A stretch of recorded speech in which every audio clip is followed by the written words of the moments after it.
At UNCW have made an exciting discovery in the Brunswick River, centuries-old artifacts from enslaved West African people and their descendants, the Gullah Geechee. WECT's Ava Brengord spoke with the professor that made the discovery.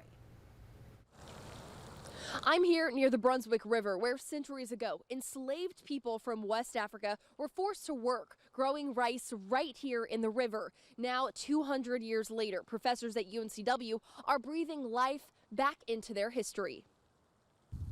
It's now a place to relax and take in the views. But the Brunswick River was once home to many of the region's rice fields, where enslaved West Africans and their descendants, the Gullah Geechee, worked centuries ago.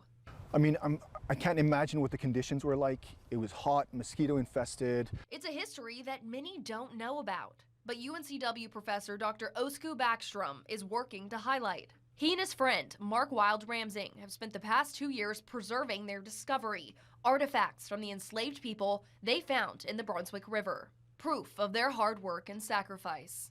And we found approximately 45, what we call them water controlled structures. So we found about 45 of these, and then also some of these smaller kind of shoved skiffs that they would use to transport the rice. Now Backstrom works to document history, giving credit to the Gullah Geechee for being the backbone of our region.